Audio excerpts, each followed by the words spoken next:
आरा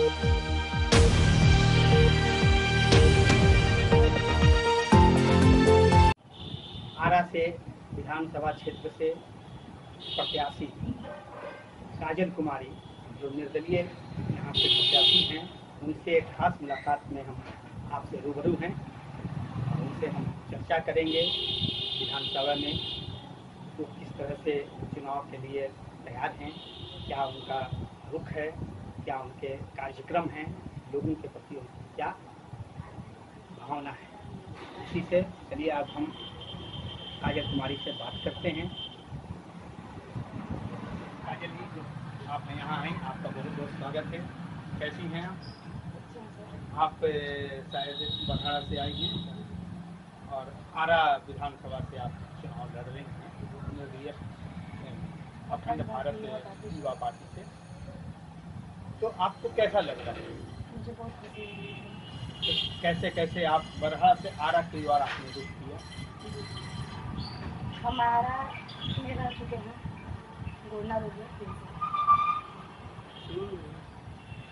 वहाँ की व्यवस्था देख के, विकास देख के मुझे बहुत सारी मन में इच्छा जाहिर हुई कि आज तक के डेट में जो भी विधायक हैं, जो भी प्रत्याशी बने हुए हैं, जीत के वगैरह, उन्होंने आया विधानसभा के लिए कुछ किया नहीं। जब मुझे कष्ट होती थी निकलने में बाहर, तो हर जनता को कितना कष्ट होती थी। मैंने यही सोचा, इसी वजह से बड़हरा विधानसभा छोड़ के हम आरा विधानसभा से नॉमिनेशन करा कि हमें एक बार ये मौका मिले, उस लायक हमें जनता समझे और हम अपने जनता के दुख दूर करने के बीच में आए। जहाँ तक है कि आपने इंटर की परीक्षा पास कर ली है और ग्रेजुएशन में आपने नामांकन भी करा लिया था। जी सर। इतनी छोटी उम्र में आप राजनीति में कैसे इंटरेस्ट हुए?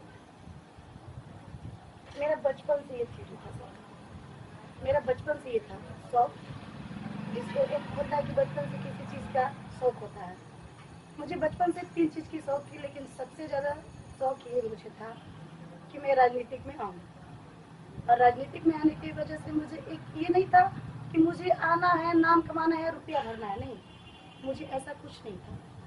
मुझे जब राजनीतिक में आने का मौका मिला है और आप लोग की, माता रानी की और जनता की आशीर्वाद सपोर्ट से कहीं ये पद मुझे मिलती है, तो मैं जनता के लिए बहुत कुछ करना चाहती हूँ और करूँगी। कहने में नहीं, करने में विश्वास रखती हूँ, मुझे करना है। आप आरा में विधानसभा क्षेत्र कई गाँव ग्रामीण क्षेत्र, तो वहाँ आपका कैसा लग रहा है? ये आपका पहला अनुभव है जीवन का, वहाँ कैसा लग रहा है? लोग कैसे मिल रहे हैं, आप उनसे कैसे बात कर रही हैं, वो आपसे कैसे बात कर रहे हैं? पहले तो मैं जिस देहात क्षेत्र में जा रही हूँ, ग्रामीण क्षेत्र में, जहाँ की बहुत सारे ऐसे परिवार मिल रहे हैं जिनको रहने का घर जो सरकारी पास हो रही है वो सुविधा प्राप्त नहीं की गई है, नली नहीं प्राप्त की गई है, रोडें भी नहीं है, बिजली भी नहीं है, पानी भी नहीं है, जल नल कल का जो व्यवस्था चली है वो भी उनके पास अवेलेबल नहीं है। वहाँ की जनता बहुत आक्रोशित और क्रोधित है, जो किसी भी एमएलए को सपोर्ट करने के लिए तैयार नहीं है। हम जिस कठिनाई के दौर से वहाँ से निकले हैं, बरौली गांव से, हसनपुरा के बगल में है, मुझे लगा था कि मैं वहाँ रो के निकलूंगी, पर मुझे वहाँ से साहस मिला और मैं हंसते हुए निकली हूँ। वहाँ की लेडीज इस तरह से मेरे ऊपर पड़ी कि जैसे मुझे लगा कि वहाँ 2-4 गाली और 2-4 हाथ भी लग जाएगा। ऐसा भी कुछ हुआ है हमारे साथ। अभी मुख्यमंत्री नीतीश कुमार के साथ उनकी महत्वाकांक्षी योजनाएं, उसमें नल हर घर को पीने का पानी, नल, गली सब उसमें बड़ा वार फिटिंग जैसा कि नीतीश कुमार हमारे कह रहे हैं मुख्यमंत्री कि बहुत तेजी से पूरे बिहार का हमने कवर कर रहे हैं। ये कहाँ तक सच्चाई है? नहीं सच्चाई है सर, बिल्कुल भी सच्चाई नहीं है। जहाँ की मुखिया हैं अवेलेबल, जिस गांव में है, बस कुछ दूरी में ही करके रखे हुए हैं और खास करके उनके पास वो चीज़ पहुँची है जिनके पास मकान पहले से है, सरकारी घर है, रोजगार है, सब कुछ अवेलेबल है, उन्हीं लोग के पास बहुत कुछ पहुँचा हुआ है।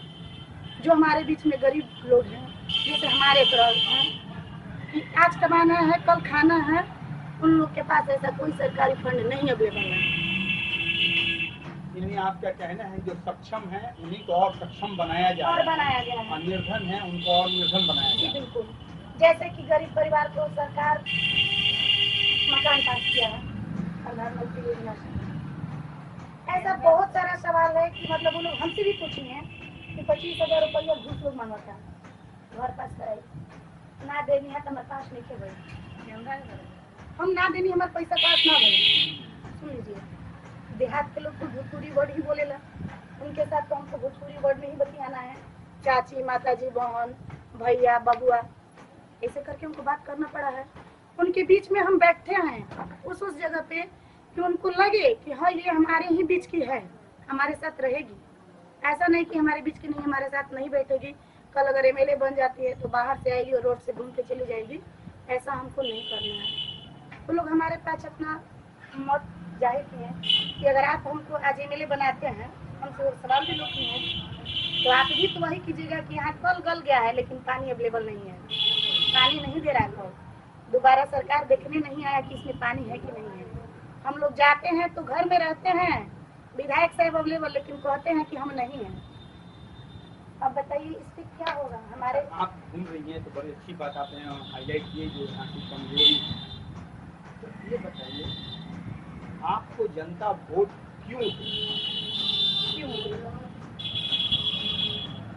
हम इतना अपने अंदर विश्वास रख के चले हैं कि हम उन लोग के काबिल बने हैं और उन्हीं लोग के काबिल रहेंगे, क्योंकि जो भी जनता को दुख है वो मेरा दुख है।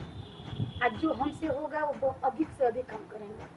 ऐसा नहीं है कि अगर हम एमएलए बन जाएंगे तो फंड से ही करेंगे, अपने आप से भी उनको करेंगे।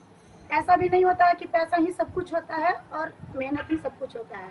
बहुत लोग के पास है कि पैसा है और आदमी नहीं है, मेहनत नहीं है तो नहीं होता है।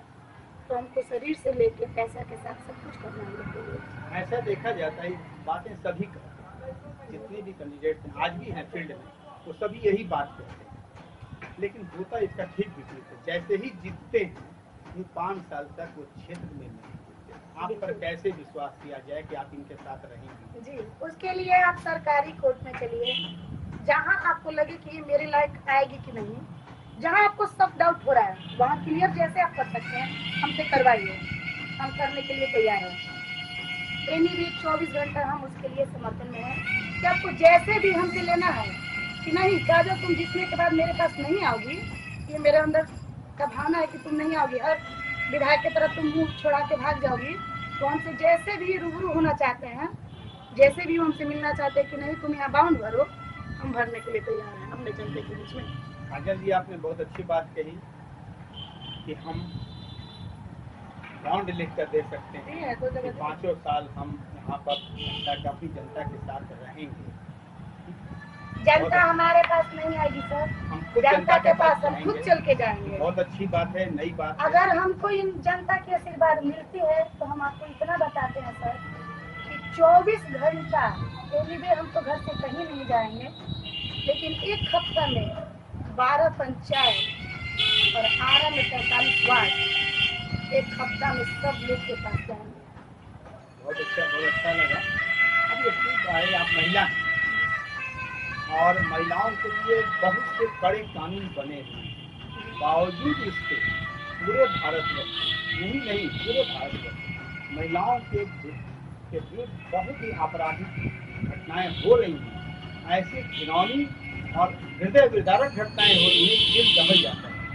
तो उस समय महिलाओं की सुरक्षा और दूसरी उनको आत्मनिर्भर बनाने के लिए आप क्या करें?